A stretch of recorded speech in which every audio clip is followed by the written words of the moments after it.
Alô, alô, bem-vindos e bem-vindas a mais um vídeo aqui do TecNois. E hoje nós vamos falar de um tema que está muito na modinha, um tema bem diferente do que a gente está acostumado aqui a fazer no canal, né? A gente vai falar de Team Topologies, ou topologias de time. Mas que raio que é esse negócio de topologia de time? Então, assim, antes da gente começar a falar de topologia de times, eu quero dar um contexto para vocês, porque a gente não vai falar de código hoje, mas a gente vai falar de estrutura de desenvolvimento de times e como organizar os times de uma empresa. Então, se você trabalha numa empresa e quer propor ou quer entender quais são as melhores estruturas de time para entregar resultado, então assiste esse vídeo, porque a gente vai trazer várias ideias aí. É um livro que foi lançado recentemente, acho que dezembro, né, do ano passado. 2019. 2019. Ah, já tem 2 anos. Mas Já. deu um boom nesse livro. Esse livro no ano passado parece que deu um boom. Não sei se foi a pandemia que fez as pessoas acordarem para a vida. Então esse livro aqui, ó, Team Topologies, do Matthew Skelton e Manuel Paes, vale a pena, porque é um livro fininho, ó, ele é bem fininho, mas é muito, muito denso, tem muito conhecimento aqui, eles citam várias referências, no final do livro, no final tem uma bibliografia incrível. Se você conseguir ler tudo que tiver nessa bibliografia, você vai ficar mestre de gestão de software aí. E eu Sim. trouxe nosso querido Adriano Croco para falar um pouco sobre esse tema que a gente vem estudando já há algum tempo aqui no Pra Valer. Fala, Adri, beleza? Boa tarde, Você já é pessoal. Boa tarde, famoso aqui no Dani. canal. Você já é famoso aqui no canal. Todo mundo fala, você é aquele cara lá que grava vídeos com você sempre. É, o Adriano. Então é aí, então. Obrigado aí pelo espaço novamente.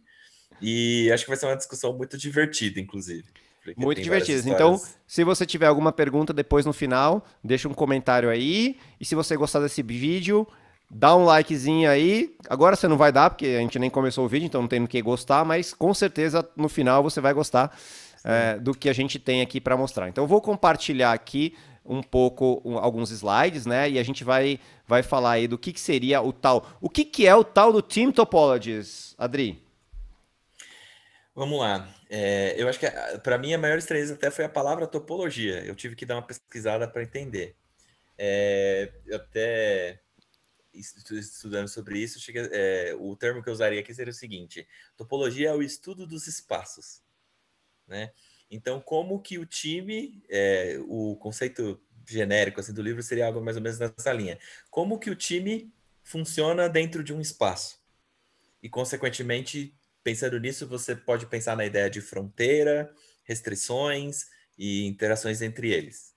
Eu sei que pode ter sido um salto lógico aí, mas é nessa linha que ele fala, tá? Segura essa ideia que vai fazer sentido. É Então um vamos pouco lá, vou disso, tá? compartilhar uns slides aqui para você ir acompanhando aqui, Adri. Ó, Beleza.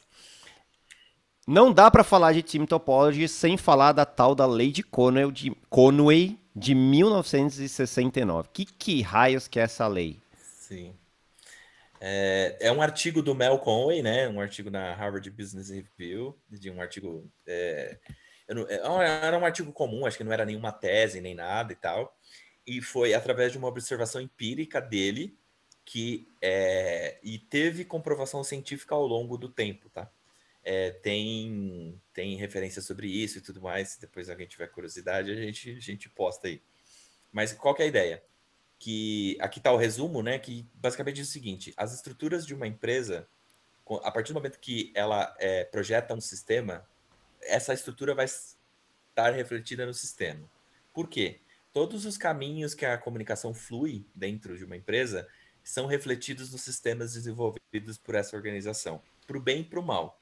Então, tenho uma empresa que faz tudo num único departamento só, eu vou ter um monolito. É o único output possível pela lei de Cohen, tá? Essa hipótese, ela chama o termo científico, né? A lei de Cohen é o termo que a gente conhece na indústria. Mas o termo que é conhecido no meio acadêmico é a hipótese do espelho, que é essa teoria da comunicação espelhada. Então Aí, aqui tem um até no exemplo, próximo né? slide tem um exemplo Só disso. para deixar um pouco mais assim palpável para quem está assistindo. Sim.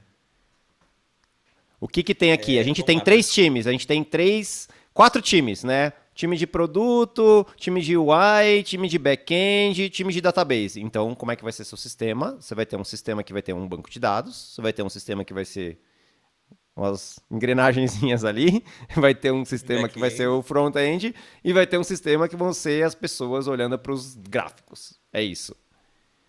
e as regras de negócio envolvidas. É bem isso mesmo. E aí é só pensar, por exemplo, se eu. Vamos só fazer um exercício aqui né, mental aqui e tal, para tentar entender melhor. Então, se eu tenho múltiplos times de múltiplos bancos, né? Múltiplos times de banco de dados, eu vou ter invariavelmente múltiplos bancos de dados. Se eu tenho múltiplos times de back-end, múltiplos back-ends e por aí e assim por diante, né? Então, qual que seria uma boa ideia? Ainda a gente não é a ideia do livro, mas qual que seria uma boa ideia para gerar microserviços, por exemplo? Times distribuídos, no qual eu tenho pelo menos equipes de back-end separadas e o output possível delas seria microserviços. Ou monolitos distribuídos, né? Que tem os minilitos da vida e vários pedaços e tal que se conversam entre si. É o único output possível pela lei de Kohn. E aqui tem até alguns Aí tá exemplos, assim, uma brincadeira, né? De como que é a estrutura das empresas, né? Pegando alguns exemplos Sim, aí da Amazon, né? Que tem essa estrutura meio hierarquizada aí, né? Um sistema que chama sim, dois sistemas, que cada sistema chama dois. Quase como uma árvore binária aí, né? sim. Da, da comunicação. Interessante. O Google tem a questão das divisões, né? Até acho que é por causa da Alphabet, que é assim. Então tem múltiplas subdivisões com N subdivisões pequenas e tudo mais.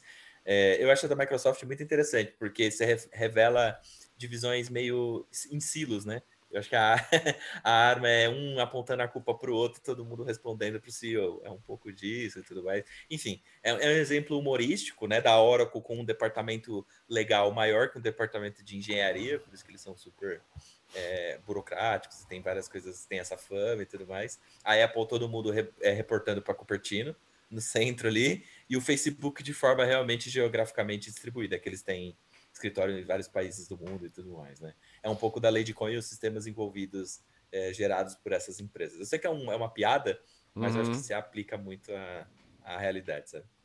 legal. E aí, bom, vamos falar um pouco então de carga cognitiva. O que, que tem a ver a carga Sim. cognitiva com Lady Conway ou com Team Topologies? Sim, esses daí são os conceitos básicos para a gente desaguar, né, nos conceitos do livro em si, tá? Quero entender esses conceitos para entender por que, que o modelo proposto pelos autores fazem sentido, tá? A ideia da carga cognitiva é literalmente o que cabe dentro da cabeça das pessoas, né? Então, ele separa em três tipos, né? A intrínseca, a germânia e a carga externa, se não me engano, na tradução em português, né? Então, por exemplo, a intrínseca é a complexidade de novas informações. É inerente àquele processamento. Você vai ter que ir aprendendo novas coisas e tudo mais. A ideia é que isso seja simplificado. Aí eu deixo para o exercício de assistindo formas de pensar como que conforme coisas aumentam, eu consigo deixar mais simples, né? Mas basicamente seria essa a ideia. A carga Germani, né? Ela como você consegue fazer a ponte entre o que você já sabe e incrementar com coisas novas que está vindo e automaticamente você aumentar o seu nível de conhecimento, né? Sua carga cognitiva relacionada àquilo, né? E aí a recomendação é você maximizar isso Maximizar o o máximo maior possível. Maximiza o máximo. meio extrapola, é nível 99. Por quê? Aqui eu acho que é a explicação, inclusive, de profissionais muito experientes, né?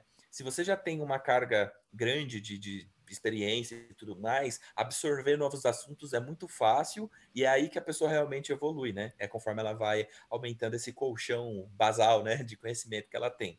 Então, esse daí não tem limite. Você pode fazer correlações com o que você já sabe de forma flexível e da melhor forma que você conseguir. E, por fim, aí a carga cognitiva externa. Todo desenvolvedor que eu conheço, e os que eu não conheço, eu acho que também pensam assim, eles não gostam de serem interrompidos. Por quê? Você está com todo um programa na cabeça, um fluxo de ifs e elses lá, com uma lógica super complexa, aí chega alguém, cutuca seu ombro e fala, então, vamos ali tomar um café. Tudo bem, tomar café faz parte, mas essas interrupções, seja notificação do celular, ou, sei lá, reuniões e coisas do tipo, te impedem de focar nos assuntos e ir com os assuntos até o fim, né?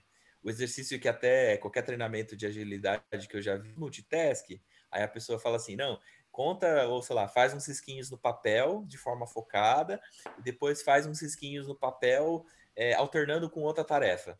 Quando você alterna, né, esse multitask mental e tudo mais, reduz a sua produtividade de forma significativa. Não lembro a porcentagem agora, mas era significativo, sabe? Não existe ser humano multitask. Então, Uhum. esse tipo de carga externa você tem que reduzir ao máximo por causa das interrupções e tudo mais. Tá, Então, então esse é o se conceito pudesse, básico de. se Pode pudesse falar. resumir, então, o nosso objetivo é que a gente tem que deixar o time, um time, né, de desenvolvimento cada vez mais focado, né, num conhecimento daquele pedaço ali que aquele time mexe, sem que ele tenha que ser interrompido por várias coisas aleatórias e diferentes ao longo do dia. Então, quanto mais. Sim. De certa maneira, é uma coisa muito parecida com. Pensando na área de arquitetura de software também, quando a gente fala de. Alta coesão e baixo acoplamento, né? Então a gente quer ter alta coesão. Justo, Então, né, o cognitive load justo. também tem a ver com alta coesão. Então, tudo que eu sei está interconectado, né? E tá ligado e tá próximo. Então, eu tenho um conhecimento muito Sim. bom de uma coisa muito que eu entendo muito e não preciso saber um pouquinho de todas as coisas. Eu sei coisa demais e aí quando eu sei coisa demais, quando eu faço uma classe que faz de tudo, não faz nada bem, né? Tipo o pato, Sim. né? Você voa, Exato. você anda, você corre, você nada, mas não faz nada direito. Então, o que a gente quer é evitar classes muito generalistas e sem, né, conectividade para ter um pouco mais de especialização. Claro que especialização demais também pode ser um problema, dependendo do caso, né? Depois a gente vai falar um pouquinho mais Porque aí disso. você não tem a carga germânia aí, porque você não consegue pegar o que é super especializado e trazer coisa de fora para agregar. Também é ruim, de certa forma. Só usando a mesma metáfora aqui, eu acho que se Sim, aplica. legal. Então a ideia é, tudo que é intrínseco eu quero simplificar, deixar cada vez mais simples. Então eu conheço, mas de uma maneira Sim. simples, né, sem ficar muito complexo. Eu aumento ou maximizo a minha carga germânica e eu tenho que reduzir ao máximo tudo que é externo. Legal. Sim. Conceito um check. E aí depois, número de Dunbar. O que é número de Dunbar? É. Esse é um número, esse é um número que veio da antropologia, tá? Foi descoberto, né, e documentado por um antropólogo que chama Robin Dunbar. Quando ele analisou grupos humanos em diversos tamanhos, ele chegou a algumas conclusões, né? E isso depois foi comprovado com alguns estudos também. Que diz o seguinte: o ser humano ele tem um limite de pessoas que ele consegue ou confiar, ou entender, ou interagir, ou reconhecer e por aí vai, né? E é em escala, né? Ele gerencia também a quantidade de relações assim que a pessoa consegue ter com outras pessoas. Então, só para dar uma simplificada, né?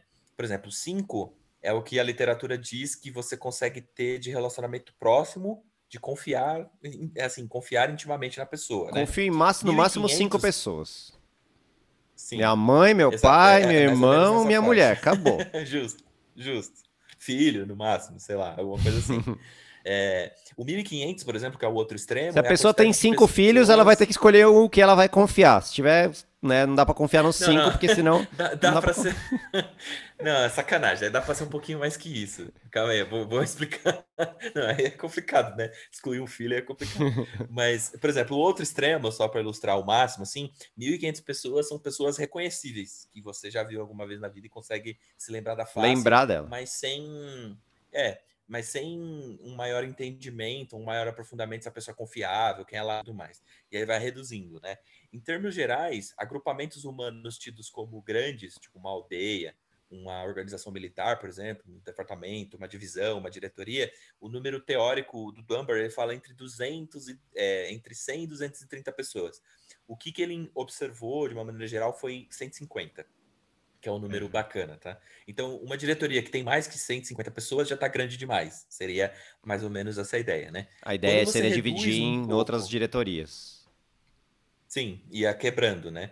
Então, Uhum. quando você reduz para o escopo squad, né, pequenas, o número recomendado pelo Team Topologies é mínimo 5 e no máximo 9, né? Por quê?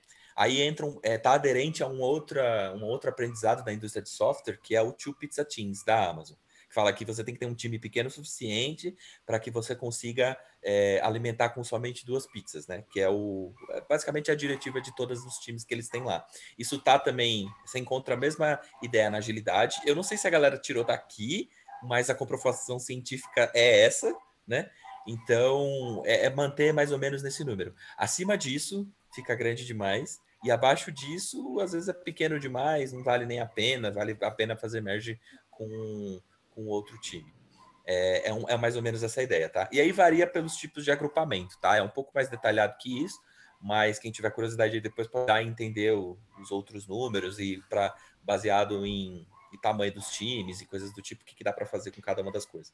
Tá, e aí, e o que isso tem a ver com o Team Topologies, Adri? Tudo.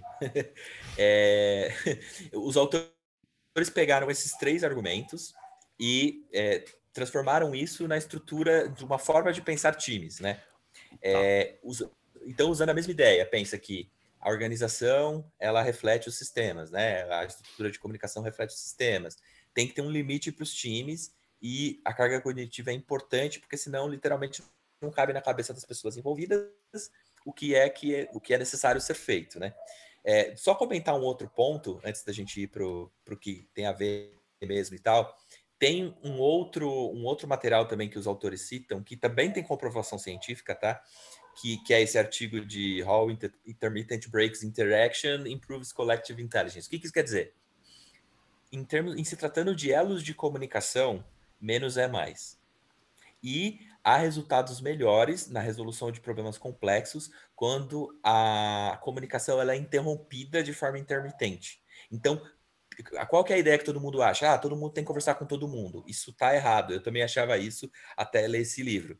Qual que é a ideia? E aí eu usei essas imagens aí para ilustrar. Quando você tem 4 pessoas num time, você tem 6 caminhos de comunicação, porque é quase um negócio combinatório, né? Então, uma pessoa que tem um relacionamento com a outra, A com B, B com C, C com D, e D com A de volta. Algo assim. Então, isso dá já 6, né, É caminhos de fatorial, né? É comunicação. fatorial, cresce fatorialmente. Pode. Bom, eu não Quase. tenho a base matemática Combinatoriamente para falando, afirmar, mas mas. assim, cresce muito rápido. Né? Você vê de Isso, 4 de ok. 4 para 8 dobrou o número de times, mas o número de comunicações praticamente Sim, multiplicou por mais do que 4. Né? Então, sim. é impressionante como o número de linhas de comunicação aumenta a cada nova pessoa que você coloca. E isso vai tornar Sim. a dificuldade de você passar as mensagens cada vez maior. Sim. Eu não coloquei aí, mas tem uma fórmula para calcular isso, tá? N Eu fatorial vou. dividido por N menos K fatorial, né? Umas coisas assim, né? Não, é mais simples, é mais simples. É n vezes n menos 1 dividido por 2, tá? Se alguém quiser fazer a conta, dá mais ou menos esses números aí, né? Em linhas gerais, pessoal, o que dá para fazer, assim? Se eu tô N falando... vezes N menos 1 dividido por 2, então é quadrático, Isso. né? Cresce quadraticamente. Sim. Então é quadrático, não é Então, fatorial. do mesmo jeito que algoritmos, você não tem que, usando notação, O notação de N Booleana, você não tem que quadrado. fazer algoritmos assim. Se eu fosse fazer quadrático, a gente está falando de um loop dentro de um loop, né? De uma maneira geral. Então, evitem escalarem os times para que o overhead de comunicação vai ser muito grande. Imagina Se a num time gente... de 8 pessoas, você tem que fazer one-on-one com todo mundo. Você vai ter que falar com Exato. 28. Não é possível. Não. Não, Aí não. seria todo mundo com todo Todo mundo, mundo com Dani. todo mundo. Entendi. Tá. Cada um vai ter que Entendeu? falar com 7 pessoas, né? Então, cada Sim. pessoa vai ter que falar com 7 pessoas, sendo que no total a gente vai ter 28 reuniões de one-on-one. Vai ter que ter muita sala de reunião. Se bem que agora a gente não tem Sim. mais esse problema, porque a gente tá remoto, né? Então não Digital. tem mais problema de sala de reunião. Mas se fosse uma empresa presencial, não ia ter café suficiente para Sim. aguentar tanta reunião. Para colocar um número alto para dar a intenção de escala, se a gente está falando de 24 pessoas, por exemplo, eu fiz uma conta rápida aqui, dá por volta de 250, mais ou menos nessa grandeza, tá? Se a gente está Nossa. falando de 50 pessoas, dá acima de 1.200 elos. Nossa. Assim, escala, né, exponencial, assim, a parada. Então, nesse caso, a mensagem que fica é menos é mais. Menos Então, gente. Quanto aos times têm que ser pequenos, né? E a gente vê, exato. né, grandes empresas exemplos, né? Tipo o WhatsApp, até o próprio Discord, assim, tem algumas. O GitHub, né? Que Sim, cresceu muito com times.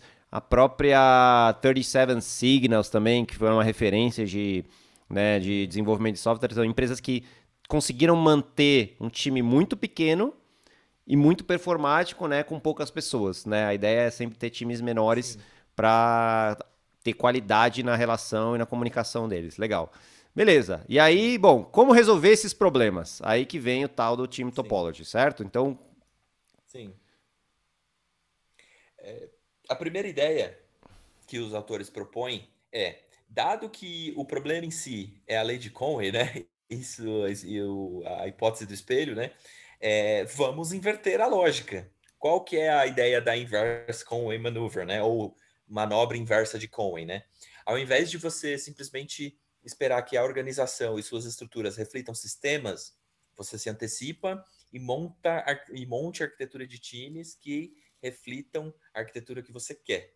Então, trocar, inversão de dependência, quase. Eu até uso essa daí, porque basicamente é isso, né? Ao invés de depender de uma coisa, você depende de outra, e invariavelmente a arquitetura vai seguir essa estrutura de ou times. seja, você tem E um como time que. lá monolitão, tá? Um time só. Aí Sim. você pega esse time de 50 pessoas, divide ele em quatro times, e aí, naturalmente, Não, aí fica você vai ter grande, quatro né? sistemas. Ou Ah, cinco não, sim, times. pela lei de Cohen, sim. Não, depende, né? Vamos lá. Não, peraí, você está falando da lei de Cohen ou da reversa Da da lei de Cohen? reversa. Da Tá, reversa. A lei então, de Conway é, eu tenho um time, então acabou virando um sistema só. O que eu quero sim, fazer? Eu quero ter vários sistemas. Então eu aplico a lei inversa e crio vários times, e aí naturalmente os sistemas vão, com o sim, tempo, se desacoplar. Certo? sim, seria essa a ideia. Mas aí só um número para a gente não induzir né, os telespectadores ao erro. Se você tem 50 pessoas, o ideal seria 10 times, 10 times de 5. no mínimo, 10 times de 5, ou no máximo aí, né? 8 6 times de. times, 8, 6, por aí, né? Sim, 6 times de Para 8. bater o número do Dunbar lá. Então seria mais ou menos essa ideia, tá? Não é o intuito desse slide, mas eu acho que ele reflete bem. Pensa na imagem da direita aqui, né? Que tem os sistemas e tudo mais. Esse pontilhado é um conceito que eu acho que vale mencionar, não está no material, mas é do livro também, que é o conceito de Team API. O que isso quer dizer? Cada time tem que ter suas fronteiras muito bem definidas em termos de escopo, quantidade de pessoas e carga cognitiva. É aqui que entra a carga cognitiva. Se você não fechar o escopo dos times e não expor isso para outros times através de uma API com documentação, controle de breaking changes, versionamento e todas aquelas práticas, acontece também o que o DDD chama de shared kernel, né? E aquelas ideias meio que de um time mexendo no quintal do outro, que também não é legal e traz alguns problemas. Mais para frente eu vou explicar, tá? Isso é possível pelo Team Topologies, mas tem que ser uma coisa temporária, senão se torna um problema também a longo prazo. Ou seja, você junta dois times e que inicialmente trabalham junto numa coisa única, mas Uhum. com o intuito de se separar. Então, assim, putz, isso aqui tá uma Sim, bagunça. Vamos arrumar isso aqui junto. E aí eu sim, fico com esse pedaço, você fica com outro, com esse outro pedaço, eles combinam, né? Quem vai ficar com o quê?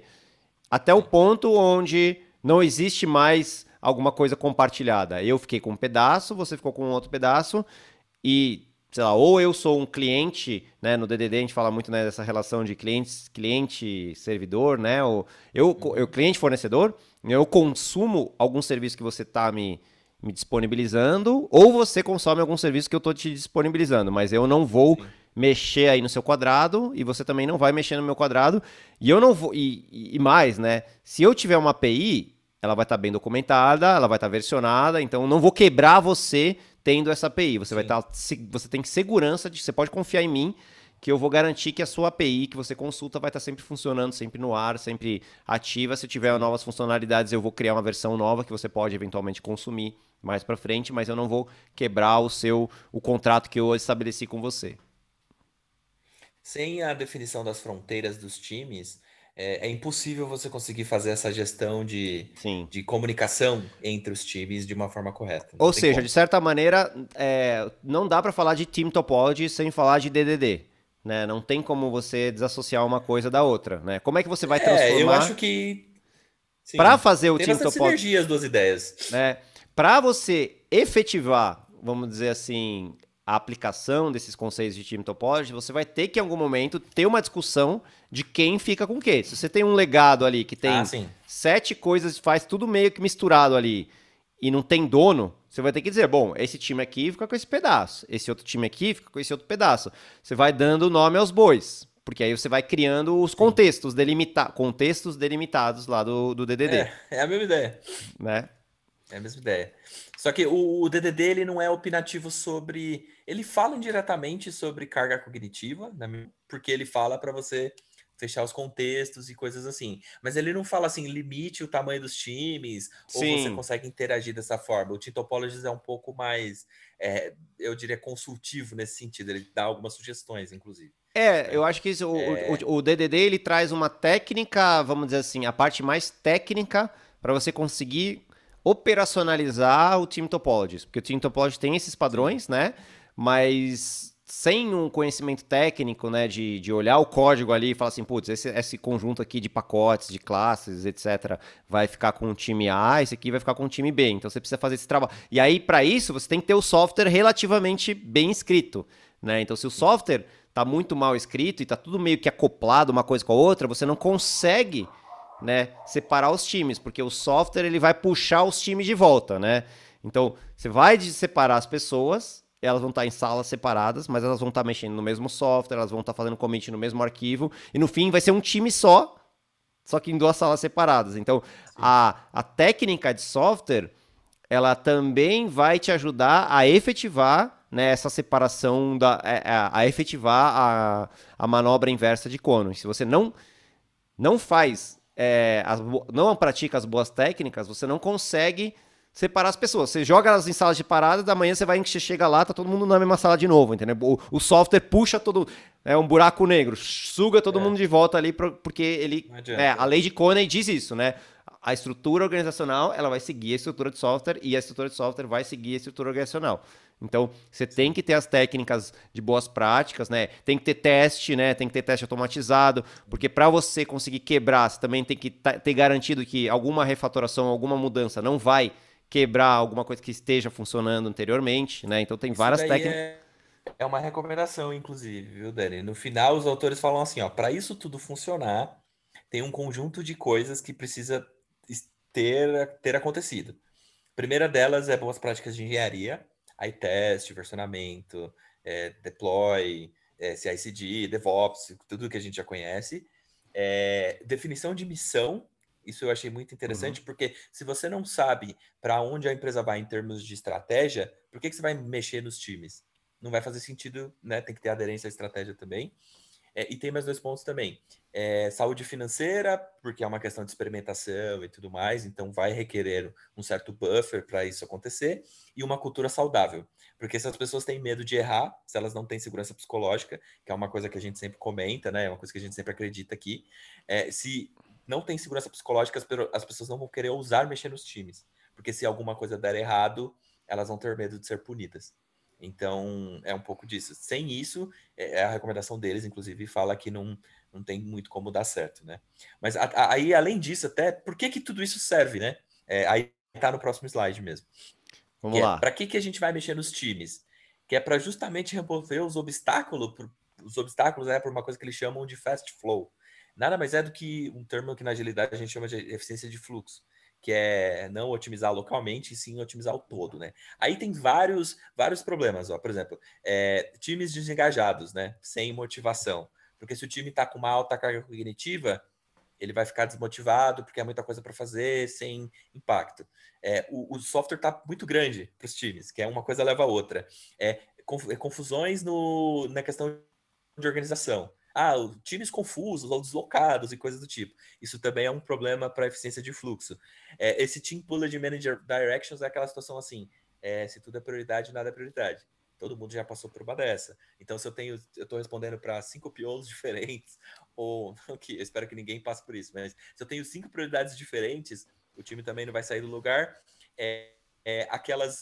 Isso aqui eu acho que é mais para empresa grande. Cara, esse slide aqui, para mim, ele é uma foto de muitas empresas, né? Cara, você olha para esse slide e fala assim, caramba, eu acho que esse slide devia ser o primeiro, Adri. Aliás, um comentário, assim, a gente devia ter falado primeiro dele, porque ele tá aqui, com assim a Tá bom, fórmula não mágica trocadilho. para resolver todos os problemas. Ó. Tá tudo que tem aqui, eu garanto Justo. que tem um monte de gente assistindo esse vídeo aqui e tá falando, caramba, é tudo isso que vai resolver, então eu vou aplicar esse negócio agora, vou ler esse livro É, e eu recomendo, leia porque vai fazer a diferença aí na sua atuação, na sua empresa.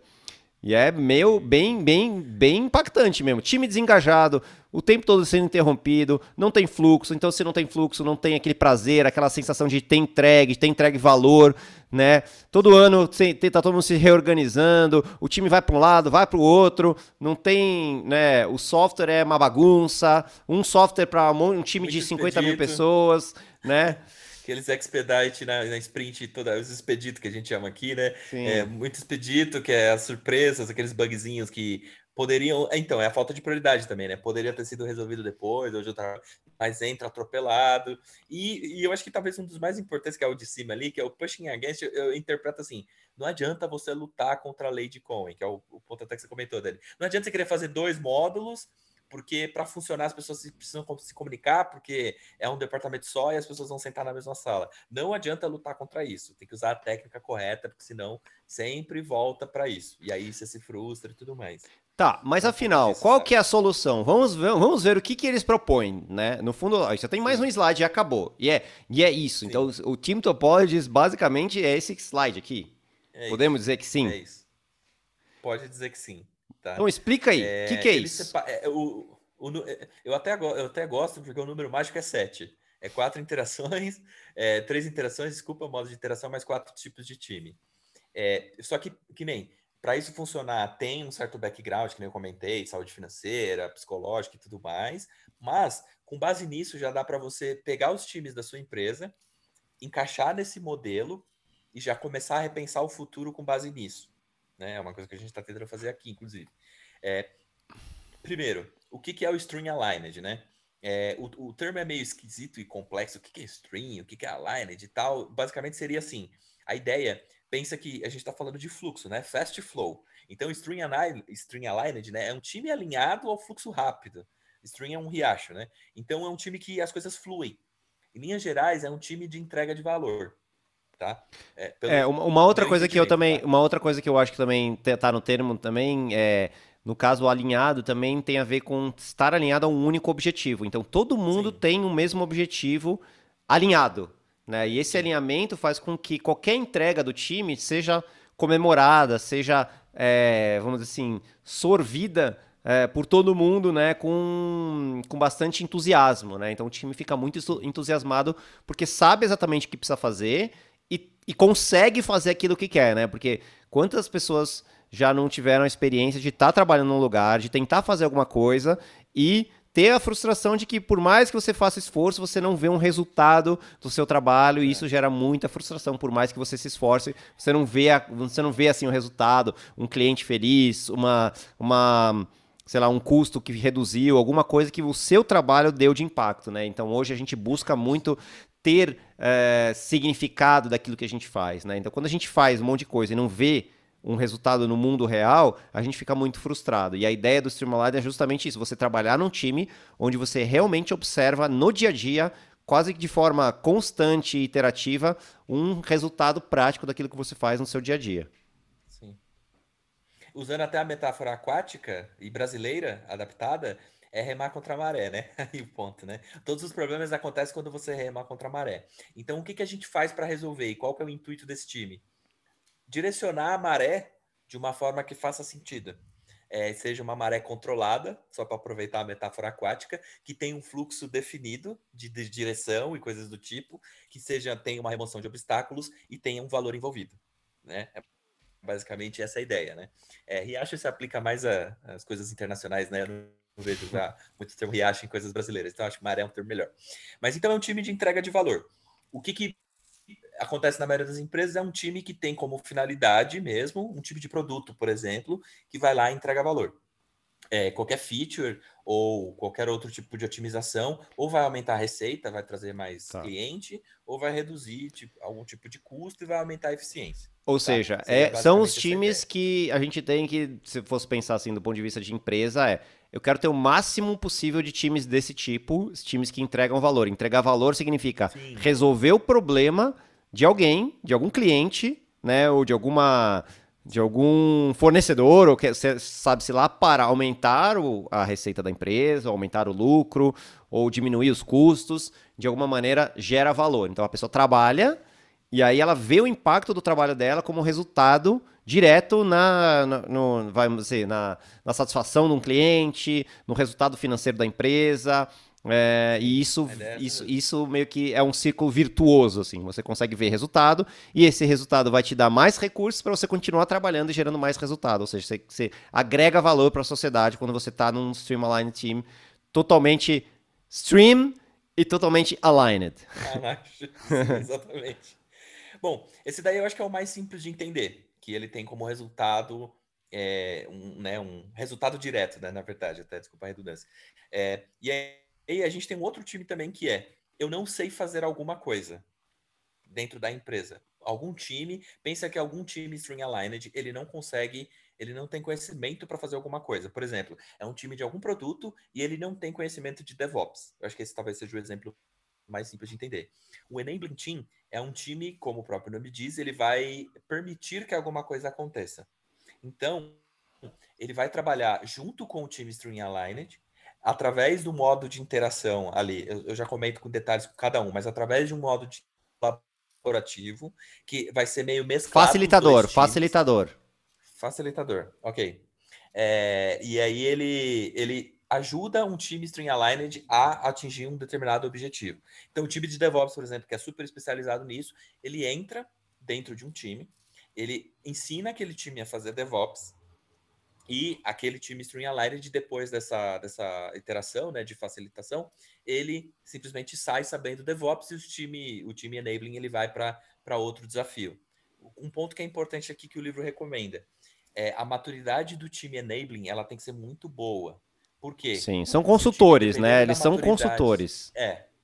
sim, dependendo da maturidade do time consumidor dessa ajuda, pode entrar numa situação do time consumidor querer que o time enabling faça o trabalho.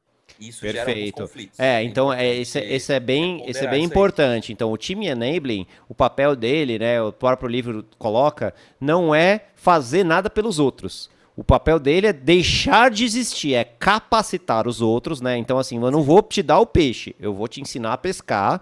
E quando você estiver pescando muito bem, eu vou embora porque não tenho mais o que fazer aqui. Então esse é muito o papel, ou então eu vou estudar novas técnicas de pescaria para você, daqui a pouco eu te ensinar uma nova técnica mais avançada ainda para você pescar mais peixe ainda, né? Então o time enabling, ou ele tem esse papel de deixar de existir naquele nível para ir para um próximo nível de excelência. Então ele é um time que tem sim. muito foco em excelência e a excelência dele tem que ser sempre muito superior à dos Streamlined, porque ele vai estar sempre passando Sim. um conhecimento cada vez mais sofisticado, cada vez mais vamos dizer, avançado para que né, a empresa como um todo vai evoluindo, né, nos conhecimentos. E aí eu posso dar alguns exemplos De do nível. tipo agilidade, entendeu? Para mim a área de agilidade também entra um pouco nesse time de enabling, entendeu?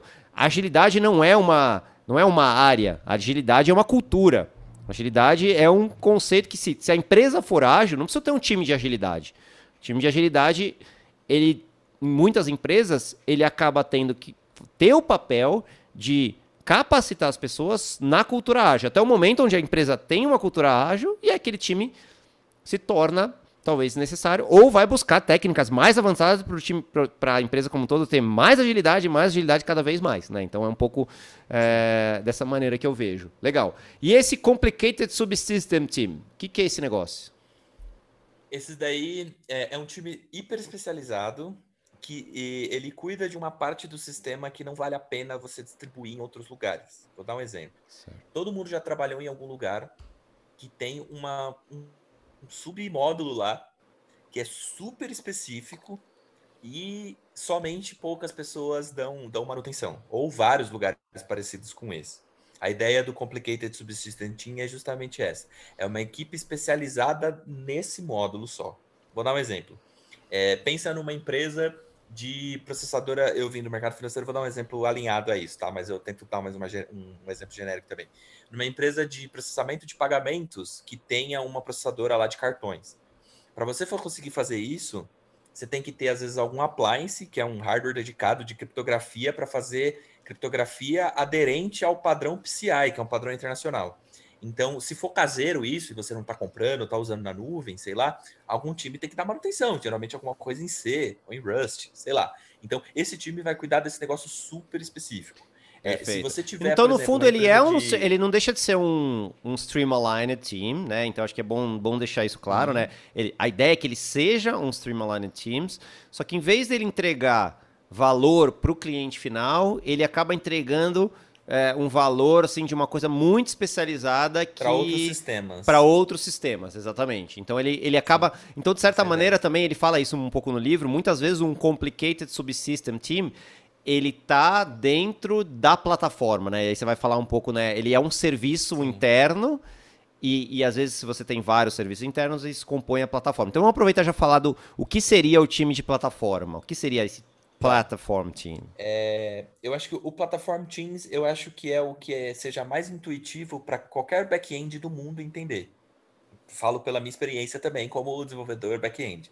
É que é assim, é um conjunto de sistemas que eu vou desenvolver que vai suportar a operação de alguém, seja um time de negócio, até um time enabling dá para usar alguma coisa da plataforma e tudo mais, mas a ideia básica é que os times String Aligned usem os serviços da plataforma para conseguir entregar valor de alguma forma.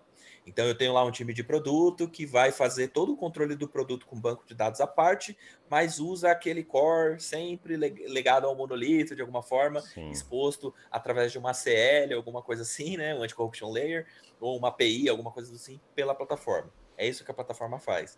Aqui, talvez um conceito mais importante que o livro recomenda é o conceito de TVP.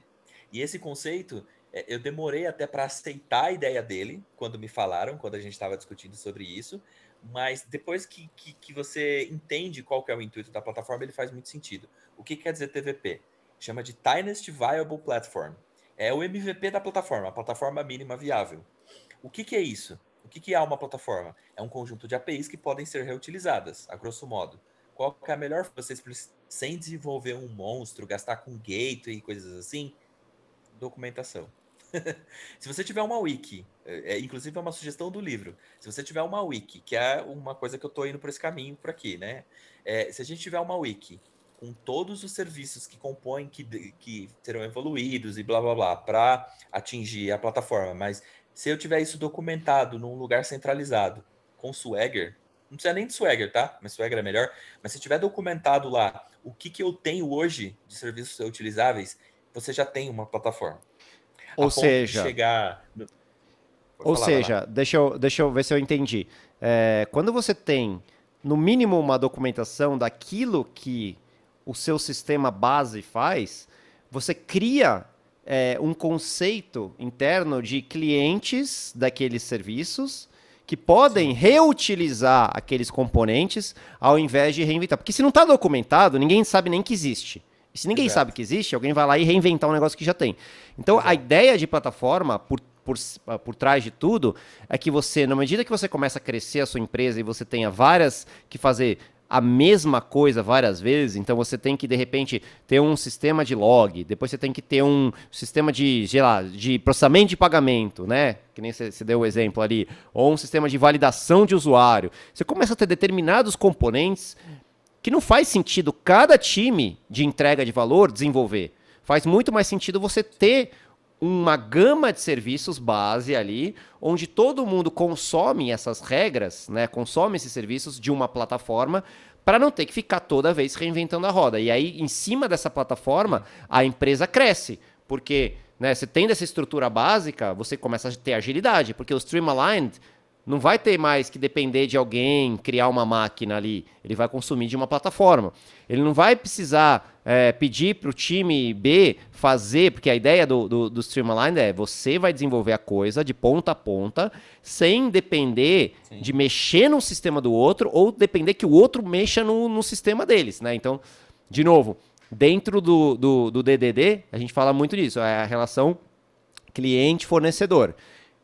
E aí fazendo o link com as interações, os modos de interações. A gente quer maximizar dentro da companhia o modo de interação X as a Service, né? Quando você tem várias pessoas consumindo serviços que são desenvolvidos por outros vários tipos de pessoa, né? Então, a plataforma, ela é um conjunto, no fundo a plataforma não é um time só, né? São vários times que juntos compõem Sim. o que a gente chama de um grande time de plataforma, né? Então, só para deixar um pouco claro, porque olhando assim, parece que plataforma é um time só de 5 pessoas ali, seguindo aquela regra lá do número do Dunbar, né? E não, o Não, time de são plataforma... vários times de 5 pessoas. São vários times de 5 pessoas, onde cada um tem um contexto, e eles se juntam, se coordenam e criam um conjunto de serviços grande, né? E aí cada empresa Sim. vai ter o seu, né? A própria Amazon também tem, né, centenas, às vezes milhares de microserviços bem documentados, self-service, onde você vai lá,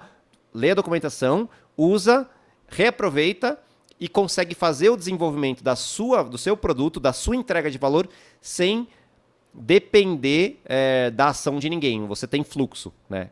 Então a plataforma ela é fundamental para a existência do Streamlined.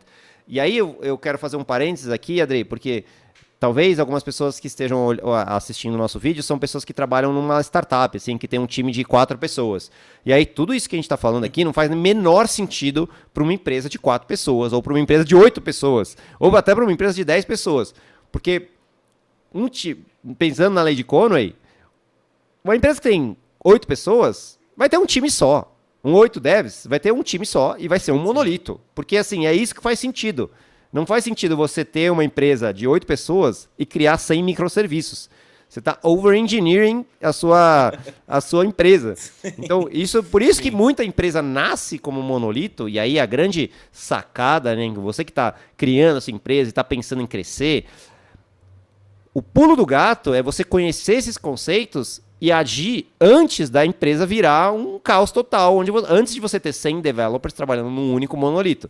Na medida em que a empresa vai crescendo e o número de Dunbar 8 chega no limite, você já começa a antecipar quais seriam as subdivisões do serviço e já começa a arquitetar o seu sistema de modo que eu consiga dividir. Esse pedaço vai para cá, esse pedaço vai para cá, depois você vai fragmentando, né? É a Pangeia que vai aos poucos criando os continentes ali e cada um cuidando, de repente vira os países, né? E assim você tem uma certa ordem no mundo. A recomendação até do Manuel Paz, né, um dos autores, até para ficar mais fácil para as pessoas lembrarem, não é 10 pessoas.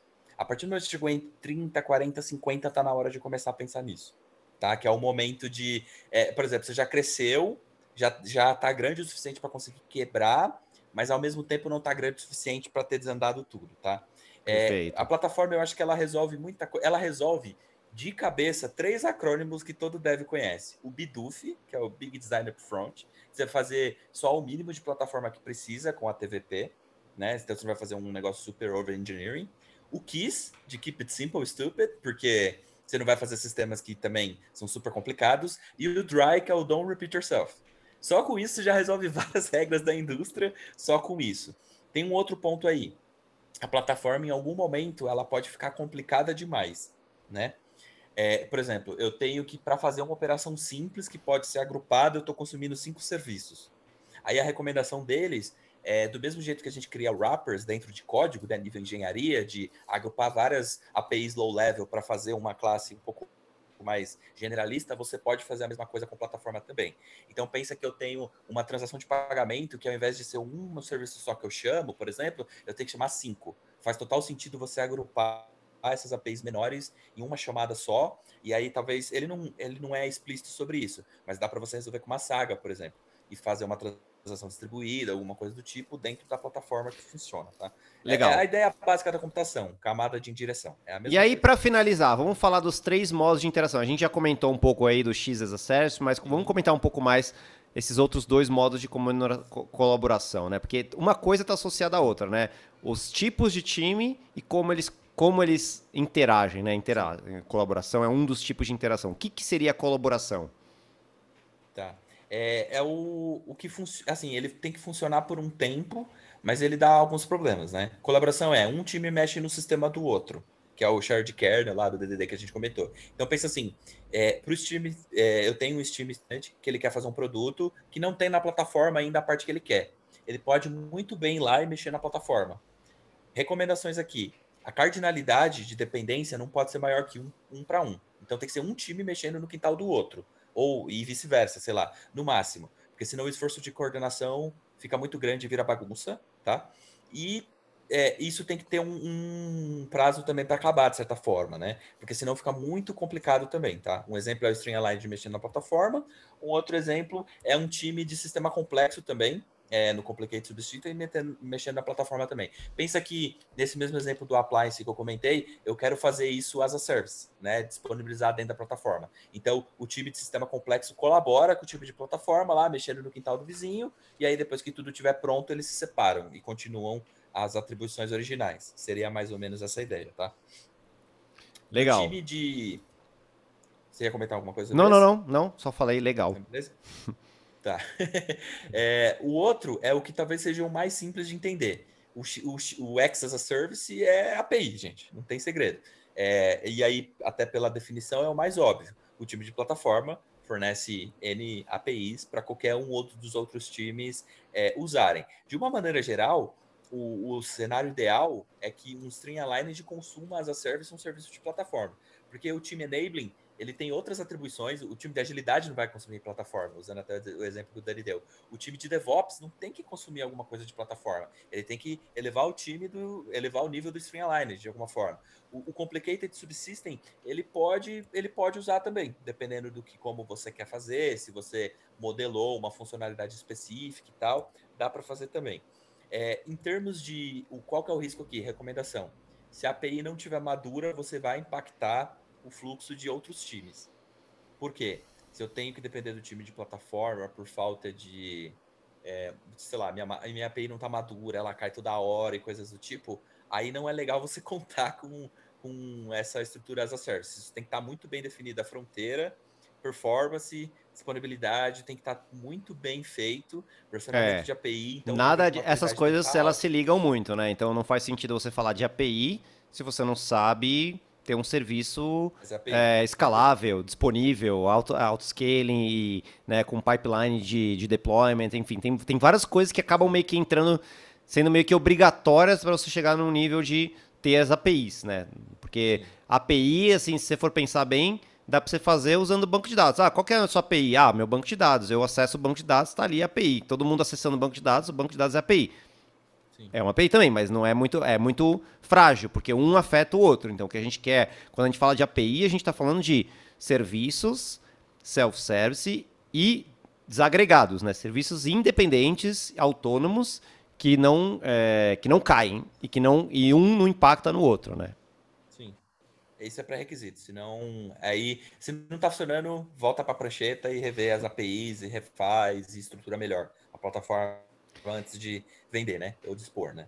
E o facilitação é aquilo que a gente falou, dos times Sim, enabling, né? Principalmente os times enabling, mas eventualmente, por que não? Assim, eu tenho um Streamlined que tem ali, aquele Streamlined em particular, já conhece as boas práticas de Kubernetes, de Docker, sabe fazer deployment, tem um conhecimento, tem um developer lá que manja muito de Kubernetes. Ele pode ajudar um outro Streamlined a ser capacitado naquele conhecimento. Então não é porque existe um time que supostamente tem esse conhecimento superior que os próprios Streamlines não podem se comunicar e se facilitar, ou seja, um facilita o outro. Então eu tenho no Streamline uma pessoa que é especialista em Machine Learning, ele pode capacitar um outro time que não tem especialista em Machine Learning, né, criando um chapter, né, o que lá naquela divisão que ficou famosa pelo Spotify, né, criar um chapter onde pessoas de vários Streamlines participam e agregam e adquirem conhecimento, não necessariamente vindo de um time que é o especialista naquele conhecimento, mas sim que é um conhecimento que alguém tem e pode capacitar os outros, né? Então é uma forma também que pode acontecer. lembrando da carga cognitiva. Então, até para fins de carga cognitiva, tudo bem que você pode ter um time String Aligned de referência que vai facilitar para. Pensa que, sei lá, surgiu 4 produtos novos e você tem um quinto time que era o único que tinha e esse cara vai ajudar, né? Esse time vai ajudar os outros. Até nisso tem que ser pensado com uma certa cautela. Talvez seja melhor quebrar de fazer 1, 2 times no máximo por vez, porque senão a carga cognitiva e esforço de coordenação também impactam. Perfeito. E aí desanda tudo. Aí não adianta, Perfeito. entendeu? Então tem que ser controlado também, porque as pessoas têm um limite cognitivo. Exatamente. Isso é muito importante. Perfeito. Não dá para dar muitas atribuições e muitas missões para aquele time. Ele tem que ter...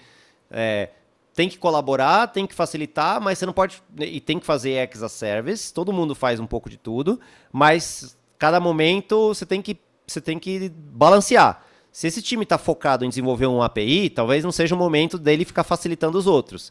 Se esse time está, nesse momento, colaborando junto com outro time para criar uma API juntos, assim, então não faz sentido ele facilitar. Se ele está facilitando, de repente não faz sentido ele estar muito focado facilitar a empresa inteira. Facilitar a empresa. Então, assim, né, a carga cognitiva ela vem como ortogonal a tudo isso, dizendo, não exagera, né, mantém um fluxo aí, entrega valor, mas não sobrecarrega as pessoas, porque se sobrecarregar, no fim você vai estar perdendo performance. Sim. Cara, muito legal, hein? Acho que passamos aqui, não sei quanto tempo, acho que quase meia hora, uma hora, sei lá. Nossa, meu Deus do céu. Falando. Para quem tiver mais curiosidade, tirei aqui os slides. Comprem o livro. Tem vários vídeos. Eu acho que esse livro não tem tradução ainda para o português, infelizmente. Mas espero que esse vídeo possa ter dado uma boa ideia. O Adriano também publicou um post no blog dele. Eu vou deixar o link aqui no vídeo no vídeo, né, da descrição do vídeo. Vou deixar um link pro post do Adriano. Se você tiver alguma pergunta, alguma dúvida, alguma sugestão também, deixa os comentários aqui. Os autores publicam, né, tem um blog dos autores, também vou deixar alguns links aí na descrição. E aí vocês vão consultando e a gente vai evoluindo esse papo aí. Espero que vocês tenham gostado desse vídeo. Se você gostou, deixa o joinha, né? E agora também comenta pra gente fazer... Agora é a hora. E vamos... minha filha tá até... ela gostou bastante aqui, Tá até olhando. Veio pra encerrar o vídeo. Então tá bom, gente. Um grande abraço e até o próximo vídeo sobre algum assunto aleatório e transcendental que a gente sempre traz aqui no canal Tecnós. Valeu, gente. Obrigado, Adriano. Valeu e até a próxima. Tchau, tchau. Tchau, tchau.